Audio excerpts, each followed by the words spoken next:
Hi, I'm Rihanna Daliwell, and this is Connor Cook, and we are both researchers in residence for the year-long residency program of non-extractive architecture at the VAC Zattare in Venice, Italy.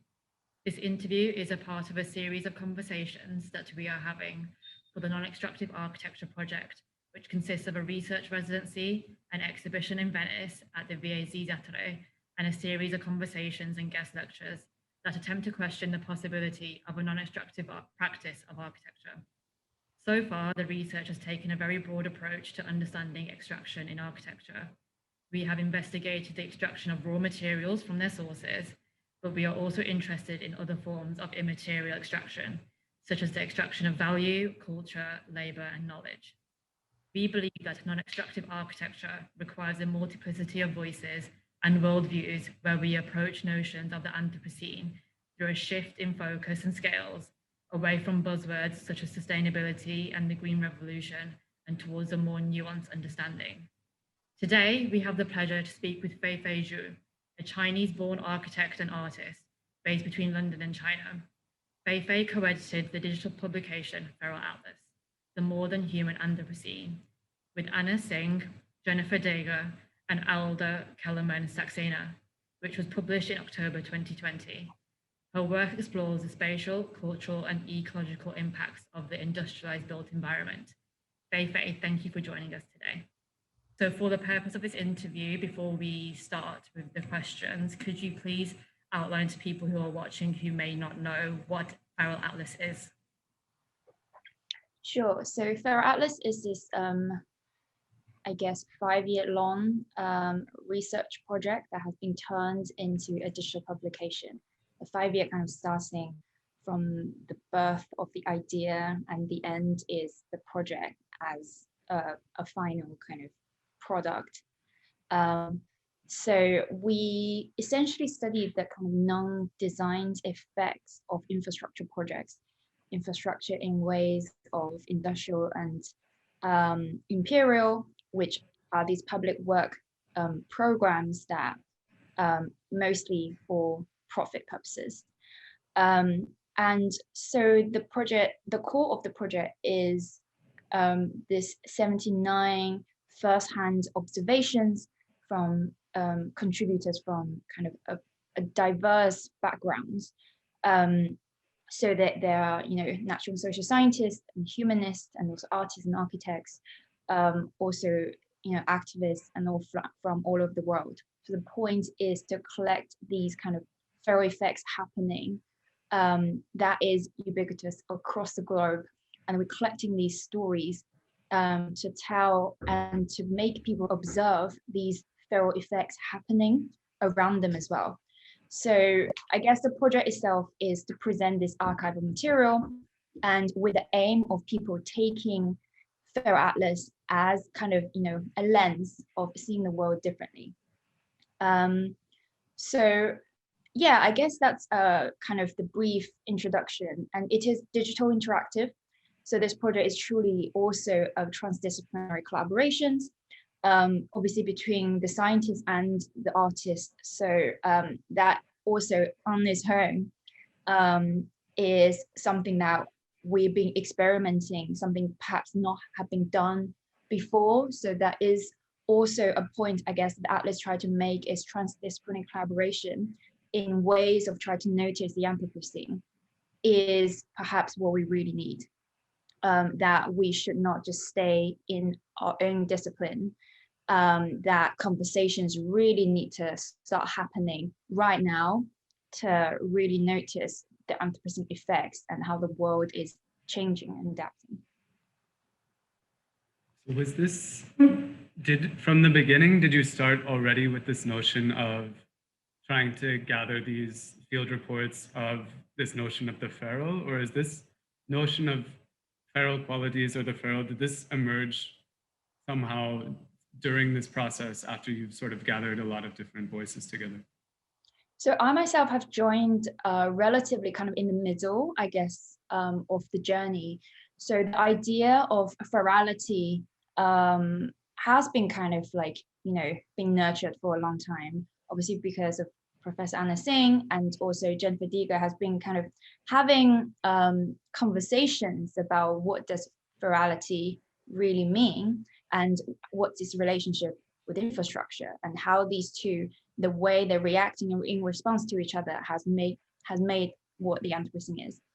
And then the kind of original, I guess, idea is collecting a dozen of field reports. And along the way, you know, a lot of colleagues of Anna's and Jennifer's keep kind of sending emails, oh, we have a feral atlas story. And then just kind of starting to expand, I guess, just because when the entry point, the introductory point of what this virality could mean, kind of, you know, enters perspective, then you start to realize, oh, I actually have a story that's perfect for feral atlas. So then we really had to kind of cap on the number, because then the project would never end. But we did end on coronavirus as our last entry, because we felt the necessity of including this kind of, you know, animals want to spread virus, and how human infrastructure has really created a perfect environment for it to kind of spread. And also to do with the current political climate, you know, we try to add, I guess, you know, this kind of, you were talking about immaterial extraction and in like environmental injustice, that kind of aspect into feral stories as well. So yeah, I guess the field report was always the essence, because it shows they are empirical research, they're firsthand, and they don't kind of restrict the genres. As you see, you know, we have authors from different backgrounds. We do not kind of try to limit the writing style. Is more, some can be extremely scientific, some can be more kind of me telling a story. So the narrative speaking also, I guess, to do with the essays and also my drawings, really kind of play an important part of, you know, we want to present the Anthropocene. So narrative is really important in the kind of methodology, the method we're using to present the Anthropocene. Kind of taking it back a bit, so you were saying this field report, was this field report a kind of 5-year-long research project which then stopped as the digital publication was published online? And then also, when you were bringing these different actors and voices, were you, as the editors, the people who were bringing them together, or was there ever moments where they collaborated with themselves? Like, how did these kind of cross-pollination of voices for these, like, to tell the story or narrative of this larger entanglement, how did this process occur? So I guess, you know, 79 field reports, and some actually have multiple authors. You know, the multiple author aspect is either they kind of collaborated beforehand, or in the case of coronavirus, actually, we have found a few different authors and get the agreement and put in there a series of essays all together for one entry, because we feel the need of not just telling this complicated story of coronavirus that we don't even know that well yet from, you know, a single aspect. So yeah, the essence was always, you know, the field report, but at the same time, it's also the editor's kind of notes, and then, you know, editor's essays on why we're doing this, what is Anthropocene, why is it why is more-than-human perspective really important, what do we mean by infrastructure, what do we mean by tippers, all these kind of invented, I guess, vocabularies that in feral atlas that really need explanation to be able to understand. So say field reports are kind of one aspect of the atlas. At the same time, you have videos. Video works that show the working progress of infrastructure, why the action of infrastructure is important to understand what they're supposed to do and what accidentally been created in the process of their working. And then we have also, you know, Anthropocene detonators. So there's a series of actually kind of concepts that also we curated in a very specific way for people to you know, go through the atlas and understand. So, I mean, all of that is why the project taking so long. The collection of field reports obviously is a process itself, but then the other like really important concepts that are needed to understand why field reports itself is important. Yeah, for me, this kind of taxonomy that you introduce of the tippers or the detonators, for me, this is one of the most exciting things about the project. And I think it's quite interesting in a way that you have been able to kind of implement a sort of categorization, but one that's based not on sort of static conditions, but more as a sort of like dynamic qualities or vectors of sorts. And I think it's something for us that we wanted to speak to you about today, because in a way, we're kind of in a similar process in which for this project we're working on, we're currently in this research phase of trying to assemble a lot of different voices. And I think what comes next is this sort of curatorial layer or taxonomy. Is this something that you, in collaboration with the 3 other editors, as I understand, through discussions that you came up with this idea of tippers and detonators and whatnot? Yeah, so first to reflect what you were saying, categorization is a bit of a tricky word for us actually, because the whole project is, I guess, showing examples rather than categorizing that what the Anthropocene is about and full stop. You know, even though there's 4 Anthropocene detonators, there are, I don't know, 7 tippers, and there's many feral qualities.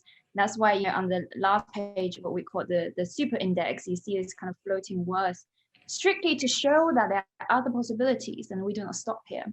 And the categorization, I think, from my conversation with Anna, who, you know, as anthropologist, that is also kind of a word that they are kind of wary to use, like they're careful to use this word, because you know, when you study human or human culture, you do not want to categorize them in ways that perhaps, you know, the Western kind of ways of studying.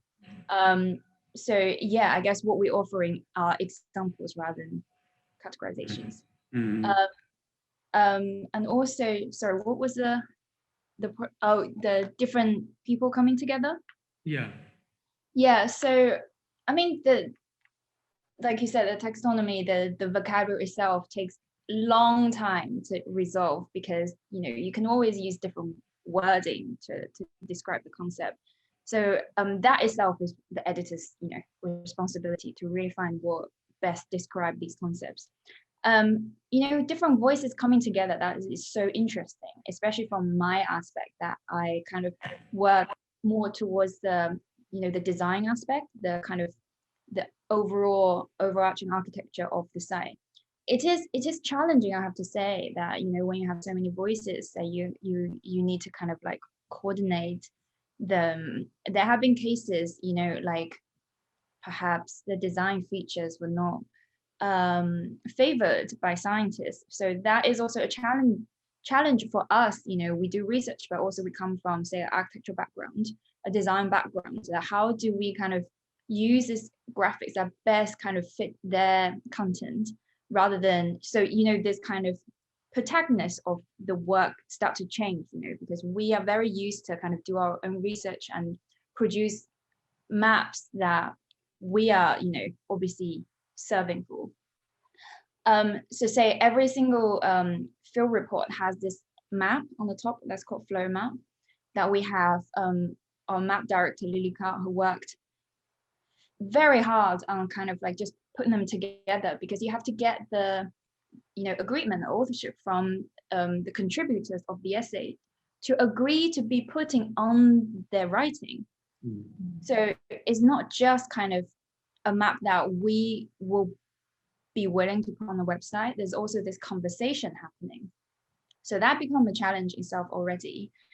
And, you know, sometimes the pairing of the essays, I guess there's a lot of kind of convincing to do from the editor's point of view. And there have to be this logic of why you're doing so. So you need to kind of, I guess, figure out this logistic of what the website is, and or I guess what your research project is. So yeah, challenges emerges all the time in terms of kind of, any multidisciplinary collaboration will have this sort of challenges. Also because the differences in language, in grammar and in ways we work, methodology, understanding of time, even deadlines, I guess once you've conquered that, the project itself will be really interesting. That's kind of a good kind of segue, because I wanted to maybe talk about your specific role as one of the editors, and you've obviously discussed your architecture and design background. So I guess in relation to non-extractive architecture, or the role of architecture, where did you see, I will ask what was your role, but also where did you see your agency within the project as having a design and architecture background versus Anna and Jennifer and Calder, who were anthropologists / kind of scientific backgrounds? Yeah, so actually, drawing is such a powerful tool, especially working with social scientists, and clearly see them struggling with having access to the right just kind of graphical material to show, diagrams, maps, illustrations to show this such kind of intricate and dense research. So there has been this kind of, I guess, sometimes miscommunication in ways that they have a paper, but then their map they have in the existing archive does not quite necessarily communicate the same thing. And also a lot of maps historically have made with bias and distortion. So when you're talking about injustice, and then you use the material perhaps made under the condition of injustice, it becomes this kind of challenging process of reiterating itself. So the whole kind of point, I guess, of not only the Anthropocene detonator landscapes, also more maps, I guess not necessarily maps, more drawings I'm trying to produce, I really try to speak this kind of injustice, whether environmental or social. So, there's a lot of kind of shifting in scales, quite strictly because we do not want to use scalability as a way of adjusting kind of the effects of certain projects, not because this project is large in scale, that's small in scale, the kind of consequences are like relatable in that way. So and also I guess you mentioned about this immaterial and material extraction, that this very interesting in terms of like values and cultures and labor, but also kind of like, I was working on this project with anthropologist Kirsten Keller on this kind of green mussel project in Jakarta Bay. And then she's sending me this essay on toxic politics, that, toxicity rather is spread kind of as reproduction of justice and power.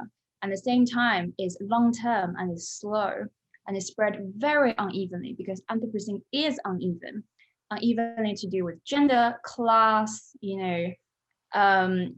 race. So this kind of stuff really have to come through when you study the topics of built environment in Anthropocene nowadays, because you cannot just apply the kind of an even or standard system into understanding your problem.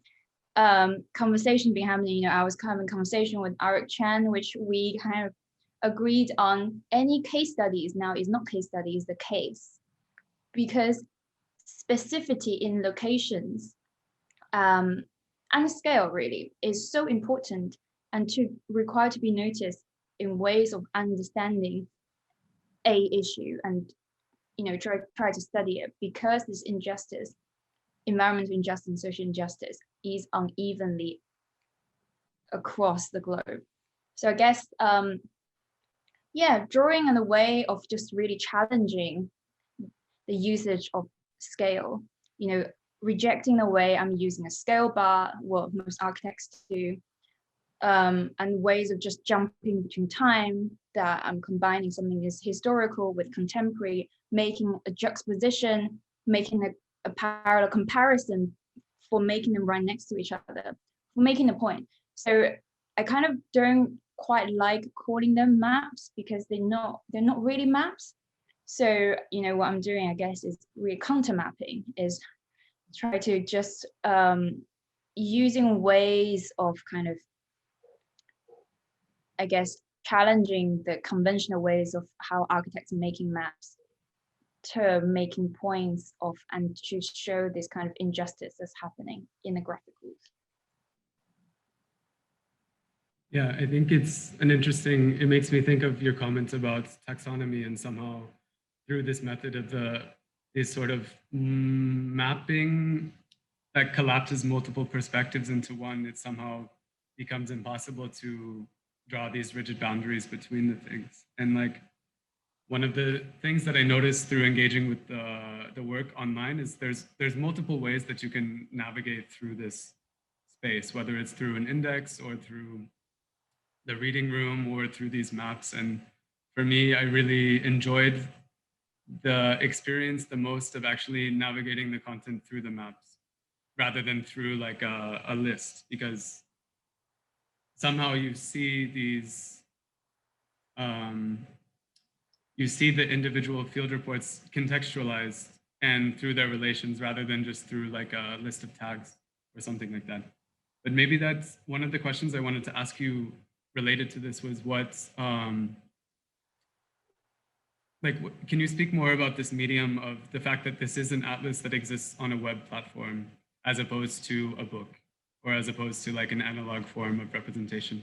What sort of opportunities or limitations does having this content on a website afford you?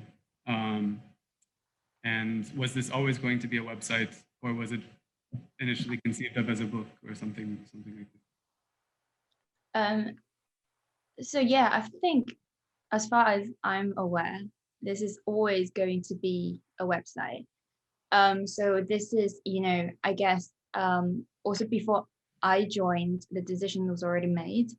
So it's really the social scientists, the anthropologists' efforts of trying digital humanity, of ways of using, I guess, you know, this idea of art of noticing, right, by Anna Tsing, of specific notices really required now in ways of us understanding Anthropocene.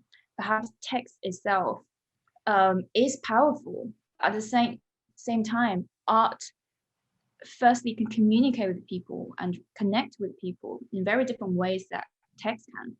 And also drawing can also provide some very details that can be intriguing to people.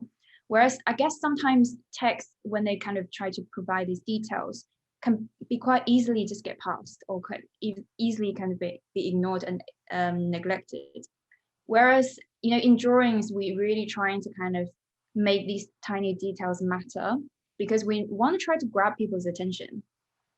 And once you grab people's attention, you can understand these kind of stories on catastrophes and environmental disasters, but in a way that they're willing to explore and willing to kind of go further. So that's the reason why we use art. And at the same time, the interactive part, I guess, is just, you know, kind of why we do a website versus a book. Firstly, a website is open access. So we do not want people to having to pay and access all the content of their atlas. Secondly, we would like to use kind of digital humanity interactive medium as ways of educating. So perhaps become teaching materials, because quite frankly speaking, most of the college students or high school students, the amount of time they use on their phones and tablets and laptops is perhaps way more than the amount of time they use on books. So I guess Feral Alice is also just trying to adapt this kind of digital age and how you best use the advantages of digital age, and creating this project that, you know, can best suited for the younger generation, because, you know, we really try to kind of convey something for the younger generation to understand how this geological age called Anthropocene we are in. At the same time, for, I guess, slightly more senior generation as well. So that the website itself need to be very kind of comprehensible and self-explanatory. So yeah, I guess the main point is firstly open access. Secondly is the importance of digital humanity in the age of the digital time. Kind of merging, I guess, the previous two questions together. So when you were creating these drawings, what was the methodology and process in order to knowing that these were then going to be shown on a digital platform? So for example, you have kind of the large scale drawings, and then you have like the individual agents and actors. I kind of want you to describe maybe the process of drawing these. For example, the aesthetics are hand drawn. What was the role of this? Also the notion of having collaborators with certain drawings as well for certain contexts. How did those collaborations come about? And just get kind of you and your practice of decolonizing, I guess, the practice of drawing and the practice of mapping for these drawings on the digital platform. So I guess the aesthetics come from kind of two aspects. One is obviously my personal style. That is always going to be like a big part of my work. And I like using, kind of hand drawing rather than digital drawings, because I like, lines that are imperfect and ways of being drawn, because, when I'm seeing around the world, especially there's so much kind of nature I'm trying to capture. The landscape modification project, that essentially we're talking about the infrastructures happening, is changing landscape. Is this interesting kind of, I guess, like interaction between nature per se and the infrastructure works. So I find it hard to capture, trees and people and roads with perfect straight lines. And I think having this kind of hand-drawn quality really does add a little bit cultural value to what I'm trying to capture and trying to draw. At the same time, the aesthetics of these, detonator landscapes obviously come also from the project. That in the beginning we made the decision that the critters, what we call the feral entities, basically, should not appear on the landscapes. So, when you mouse over infrastructure, then you see it. So it's really the kind of the intention of showing that infrastructures are these programs that have been nurturing and helping the spreading of feral effects. So then this kind of the visualization of the Anthropocene is a matter of the accumulation of different infrastructure programs together. And then the interactive part, I guess, I was never really creating a drawing that I'm thinking that is going to be a website. Actually, when I was creating, I'm thinking more of how it's going to be shown in a big exhibition room, which actually, I think only being shown in Istanbul. But I guess it's just from my kind of, also from a trained architecture background, is I would still like to see how the drawings materialize, because when it was kind of presented on a large enough scale, then you really tend to kind of communicate with what's on the drawing differently. So I guess for me, this zoom in and out does similar kind of work with kind of seeing things on a really big scale.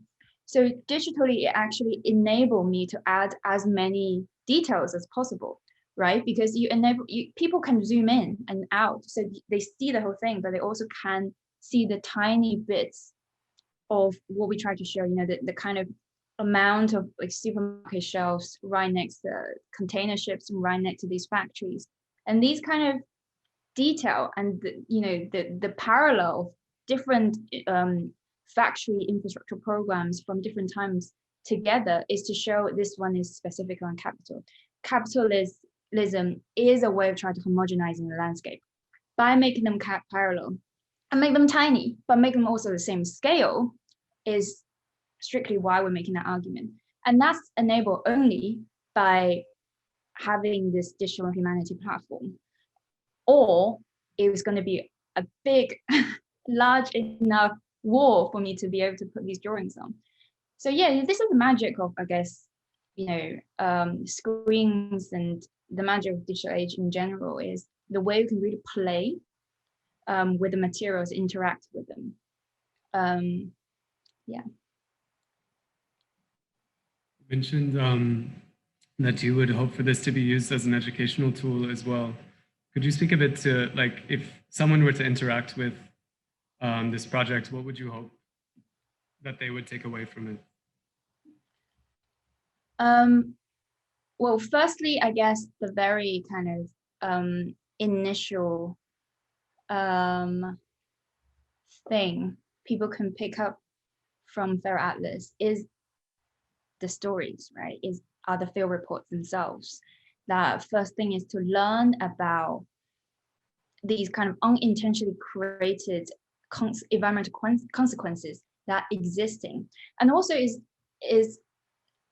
the fact that we know, actually we always know the fair effects are happening, but we don't necessarily make this linkage between the fair effects and particular infrastructure programs, and also because they're trans-regional. So actually some environmental consequences happening in this location is caused by the other location. So I guess that's what these field reports are trying to make, that we should not limit our ways and our perspective of understanding the world in a very specific location, and try to divide, global south, global north, or different continents, because things flow, water, air, soil. And another thing, I guess, that Feral Atlas want people to take it from in an educational way is, we have an essay called Take Feral Atlas as a Verb, which we actually had 2 workshops for introducing the concept in Feral Atlas, talking very specifically about the tippers, modes of infrastructure, state changes, try to get people to observe the infrastructure around you on different scales and see how they're working. And once you start to kind of, get this introductory point of infrastructure programs, land multiplication projects, and then when you see around the world, you realize, oh, this is what they're talking about. There was a really funny story, actually, that Brianna, do you remember when we were in San Francisco and I went to this park? I can't remember the name of the park. Perhaps you guys can find out. And then there was this sculpture by Andy Goldsworthy, or there was a series of sculptures by Andy Goldsworthy, and he's very, used to using kind of wood, pine, kind of tree trunks of creating these like large scale, landscape scale kind of sculptures. And there was this piece that was just kind of like a few tree trunks kind of being put together. I was looking at the trunk and there was this kind of patterns on the tree. And I was like, this is so amazing. It must be some sort of indigenous like patterns or, symbols and stuff. But it was really hard for me to kind of find out what they were, but they just stuck in my mind. And then when I worked on Feral Atlas about 6 months after, and there was entry, which is on bark beetles. So they are the patterns left by bark beetles that I accidentally saw in the park that I never realized. So that is a Feral Atlas story right there. It's transportation of wood for this very specific purpose, which is art projects. But they are shipped from a different location. And these beetles and fungus probably stay in the wood and get spread to San Francisco now, right? So this is now becoming like my way of understanding the world in a very different way. And Feral Atlas has really kind of stuck in me, which we hope that people can perhaps do the same as well. Which is why that workshop we had was so interesting in its own way, because strictly because of the pandemic, that we cannot come. It was supposed to be at the Het Nieuw Institute, so we cannot all come to Amsterdam and then go together and do this workshop physically. But then it makes everybody to be able to explore in their own location, and then we come together. That kind of, again, kind of specification in terms of geography and geology really start to come through. And we are learning about different histories and different stories, very specific to do with context. So yeah, I guess that's what we were hoping Feral Atlas can do. And I was wondering, is Feral Atlas a ongoing project? Do you see this platform progressing in the future somehow, or now that this is like a digital online platform, this is kind of the final output of these field reports and field work investigations over the past 5 years? Yeah, we've been asked quite a lot of times about that. Well, interestingly, because the different people will be emailing us, including myself, saying, I have this story, can I store it to go on Fair Atlas website? So the official answer is the atlas is finished. And obviously, you know, like all of us, the editors, or even, you know, the contributors or the collaborators can take Fair Atlas onto a different level in their own field and in their own method. So my way of kind of imagining Fair Atlas is perhaps using it as teaching materials for, you know, architecture students, and using this kind of very kind of collaboration, but also scientific report, and having this existing material and see how we as, you know, urban designers, architects, spatial practicing can really kind of respond. And I think also there's such a rich archive of material already there. And it's really kind of, it become this kind of mutual beneficial way of just communicating with each other. We need research materials to be able to design, whereas social scientists need people to be able to convey their research material into ways that's better communicating to the non-scientists.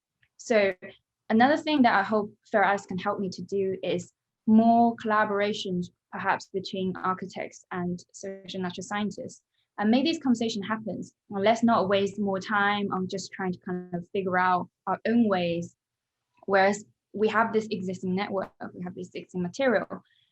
So we're really just missing this bridge of making people working together. I think that is actually a nice way to end this interview. Thank you very much, Fei, for joining us, part of Non-Extractive Architecture. Thank you. Thank you. Yeah, pleasure talking to you.